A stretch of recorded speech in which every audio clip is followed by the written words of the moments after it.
नमस्कार, मैं हूं जितेंद्र आरंभ और आप देख रहे हैं एक्सक्लूसिव खबर। मुट्ठी अगर मजबूत से बंद हो तो सामने वाले पर करारा वार किया जा सकता है, लेकिन किसी चीज को पकड़ा नहीं जा सकता।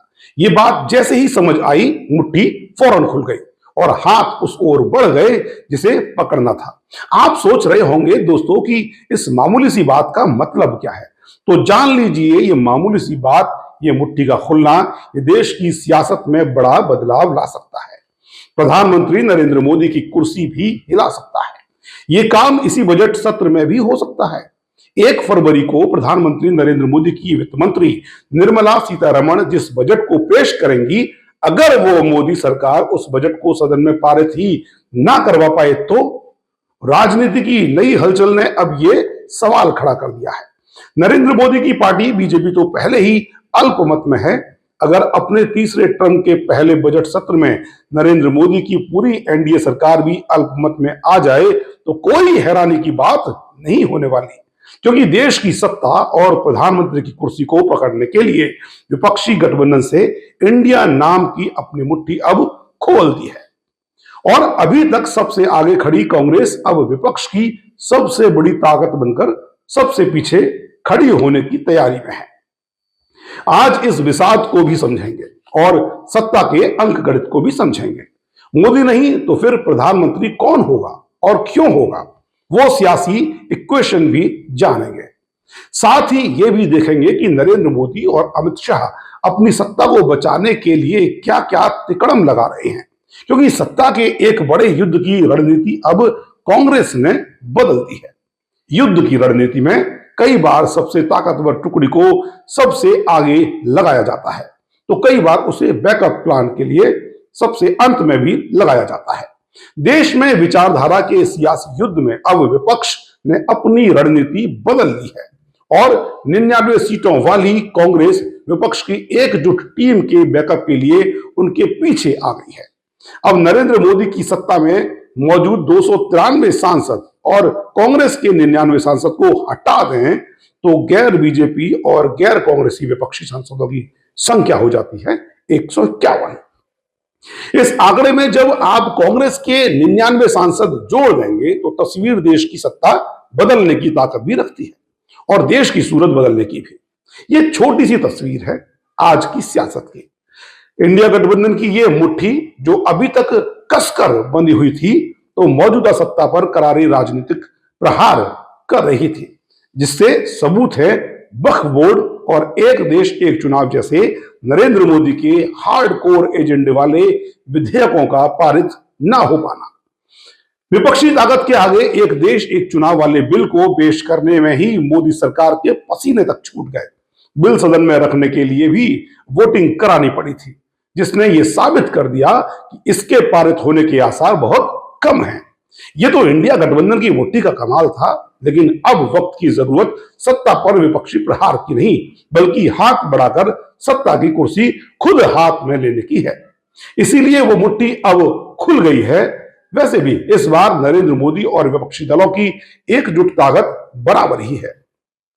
एक तरफ 240 सीट के साथ बीजेपी है तो दूसरी तरफ 235 सीट के साथ विपक्ष, यानी बहुत मामूली से आंकड़ों का हेर फेर बाजी पलट सकता है, क्योंकि मोदी सरकार को समर्थन देने वाले एनडीए के दलों और विपक्षी इंडिया गठबंधन के अलावा भी जगनमोहन रेड्डी और नवीन पटनायक की पार्टियों के सांसद हैं। 7 निर्दलीय सांसद हैं जो अगर विपक्षी एकजुटता को समर्थन दे देते हैं तो लोकसभा की तस्वीर बदल सकती है। विपक्ष ने अब इस बाजी को पलटने की बिसात बिछानी शुरू कर दी है। इंडिया गठबंधन टूटने का ऐलान उसका बिखरना नहीं, बल्कि उसकी वही नई रणनीति है जो नरेंद्र मोदी की सत्ता को अब खुले हाथों से पकड़ भी सकती है और उसे उखाड़ भी सकती है। जब पहली बार बंगाल से मुख्यमंत्री ममता दीदी की आवाज आई कि वो विपक्षी गठबंधन की अगुवाई करने को तैयार हैं, तो यही समझा गया कि विपक्षी एकता में दरार पड़ रही है। ममता के बयान को लालू यादव, शरद पवार, उद्धव ठाकरे का समर्थन मिला तो इस बात से सत्ता भी थोड़ा खुश नजर आने लगी कि जिस राहुल गांधी ने, जिस कांग्रेस ने उनकी नाक में दम कर रखा है, उस कांग्रेस और राहुल गांधी को विपक्ष के दूसरे नेताओं ने अलग थलग कर दिया। लेकिन दोस्तों, राजनीति में तो जो बात जैसी दिखाई देती है वैसी असल में होती नहीं है। राजनीति के धुरंधर नरेंद्र मोदी और अमित शाह की कुछ समय के लिए तो खुश हो सकते हैं, लेकिन जैसे ही उन्हें इस पूरे खेल की दूरगामी नतीजों का एहसास हुआ, उनके पैरों तले जमीन हिल गई और सत्ता ने फौरन अपना दांव चलना शुरू कर दिया। सत्ता ने जैसे ही अपने दांव चलने शुरू किए, इस नए सियासी गेम की परतें भी खुलने लगी। नरेंद्र मोदी और अमित शाह की बढ़ती धड़कनें भी सबको सुनाई पड़ने लगी है। सबसे पहले तो आप सत्ता की घबराहट के बारे में ही पूरा जान लीजिए। नरेंद्र मोदी को सबसे बड़ा डर बिहार के मुख्यमंत्री नीतीश कुमार को लेकर है, क्योंकि नीतीश राजनीति में मोस्ट अनप्रिडिक्टेबल लीडर हैं। बीजेपी को छोड़ एक बार फिर आरजेडी से हाथ मिलाने की उनकी चर्चा लंबे समय से पटना से लेकर दिल्ली तक गूंज रही है। 1 जनवरी को लालू यादव ने खुला ऑफर नीतीश को दे दिया था। ऐसे में आरजेडी पर अमित शाह का शिकंजा कस गया। लालू के परिवार के केस तो कोर्ट की डेट में हैं, लेकिन लालू और नीतीश के बीच पुल का काम करने वाले समाजवादी नेता आलोक मेहता के ठिकाने पर ईडी ने धमाधम छापे मार दिए। शुक्रवार की इस घटना को सबने उसी तरह से देखा जो समझ आती है। केंद्रीय एजेंसियां अब तोता मैना जैसी नजर आ रही हैं, केंद्र सरकार के पिंजरे में कैद हैं, उसी के इशारे पर उछल और कूद रही हैं। नरेंद्र मोदी को दूसरा बड़ा अंदेशा है, वो ये कि मोदी सत्ता को हिराने के लिए जिस बड़े चेहरे के चारों ओर अब नए सिरे से गोलाबंदी की जा रही है, उस चेहरे की ताकत राजनीतिक और कॉर्पोरेट दोनों जगत में जबरदस्त है। उस चेहरे की इस ताकत को प्रधानमंत्री मोदी और अमित शाह भी पहचानते हैं। इसलिए सबसे बड़ा दांव जो सत्ता ने चला, वो उसी चेहरे को बदनाम करने के लिए चला। पिछले दिनों मेन स्ट्रीम मीडिया में बहुत तेजी से ये खबर रेंगने लगी कि शरद पवार की एनसीपी का भतीजे अजीत पवार की एनसीपी में विलय हो जाएगा और शरद पवार नरेंद्र मोदी के साथ एनडीए में शामिल हो जाएंगे।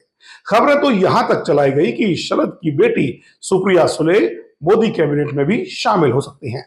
पवार फैमिली के पुनर्मिलन, सुप्रिया के लिए मंगल गीत और मोदी जी के मैजिक की कहानियां मेन स्ट्रीम मीडिया में तैरने लगी।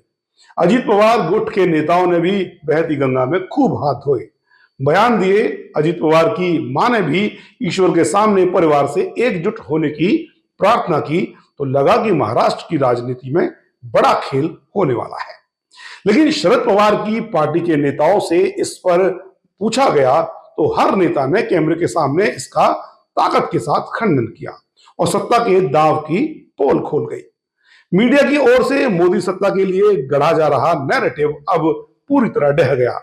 इस चाल से अब ये आप समझ जाइए कि नरेंद्र मोदी उसकी सत्ता के खिलाफ विपक्ष जिस चेहरे को आगे करने जा रहे हैं वो है कौन? वो मराठा शत्रव शरद पवार ही हैं।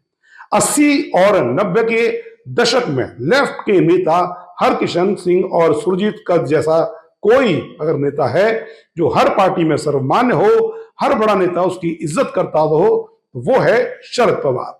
शरद पवार के रिश्ते कॉर्पोरेट वर्ल्ड में भी बहुत मजबूती से हैं।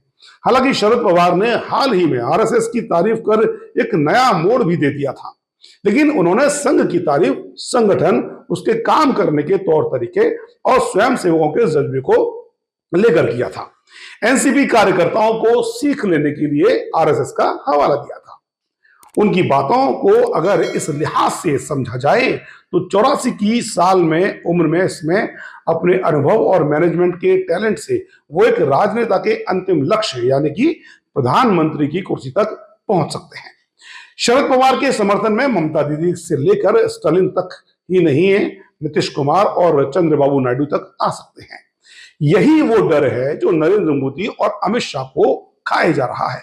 इसलिए अगर एक दांव शरद पवार को बदनाम करने का चला गया तो दूसरा दांव नायडू को पुचकारने के लिए चलाया गया। नायडू 5 साल के लिए पूर्ण बहुमत के साथ आंध्र प्रदेश की सत्ता में है। अगले 4 साल उन्हें प्रधानमंत्री मोदी की कोई जरूरत नहीं है सिवाय रकम यानी बजट के। लेकिन प्रधानमंत्री मोदी को हर वक्त इस बात की गारंटी चाहिए कि नायडू उन्हें छोड़कर कहीं जा तो नहीं रहे। इसलिए बड़े प्रोजेक्ट को लेकर नायडू के साथ एक मंच पर कंधे पर हाथ रखे तस्वीर सामने आ रही है, क्योंकि मोदी जी को डर है कि कहीं नायडू बाबू कंधा ना बदल लें। शरद पवार की ताकत और कांग्रेस के पीछे हटने का यही दिलचस्प गणित माना जा रहा है। राजनीतिक लहरों को पढ़ने वाले मानते हैं कि कांग्रेस के फ्रंट में रहने की वजह से कई दल विपक्ष के साथ जुड़ने में असहज महसूस कर रहे हैं। ऐसे में कांग्रेस ने अब खुद को फ्रंट से हटाकर बैकफुट पर ले जाने का फैसला किया है, जिसके देश में एक गैर कांग्रेसी और गैर बीजेपी सरकार का रास्ता बन सके, जिसे कांग्रेस समर्थन देगी। 90 के दशक में चंद्रशेखर, देवगौड़ा, गुजराल सरकार जैसा फॉर्मूला इस बार भी निकाला जा सकता है। कांग्रेस की छवि विधानसभा चुनाव में डेंट तो जरूर हुई है, लेकिन इस मुश्किल में भी ब्लेसिंग इन डिस्गस की तर्ज पर कांग्रेस ने अपनी रणनीति बदलकर राजनीति को एक बड़ा टर्न देने का प्लान बना लिया है। अब यह जिम्मेदारी उन दलों की है कि वो 173 सांसदों का इंतजाम करके कांग्रेस के 99 सांसदों के समर्थन से 272 का मैजिक नंबर हासिल कर पाए। माना जा रहा है कि ममता बनर्जी से लेकर अरविंद केजरीवाल और लालू यादव से लेकर फारूक अब्दुल्ला तक इसके लिए शरद पवार का नाम आगे कर सकते हैं। शरद पवार अपने करिश्मे से नीतीश कुमार और नायडू को भी जोड़ सकते हैं। नायडू के बारे में माना जाता है कि अगर विपक्षी दलों ने बहुमत के आंकड़े जुटा लिए तो 16 सांसदों की कमी नायडू खुशी खुशी पूरा कर देंगे, क्योंकि उनका मकसद सिर्फ अपने राज्य के लिए केंद्र की मदद हासिल करना है। नीतीश बाबू के बारे में माना जाता है कि वो किसी भी सही मौके पर कोई भी बड़ा फैसला ले सकते हैं। यानी अगर विपक्षी दल शरद पवार और राहुल गांधी की प्लानिंग एक सिमेट्री में आ जाए तो देश की सत्ता और हालात दोनों बदले जा सकते हैं। तो दोस्तों, आपको ये जानकारी भरा वीडियो कैसा लगा, आप हमें कमेंट करके जरूर बताएं। इसे लिंक को फॉरवर्ड करें और प्लीज सब्सक्राइब करें ताकि इसी तरह हम जानकारी भरी खबरें आप तक पहुंचाते रहें। नमस्कार।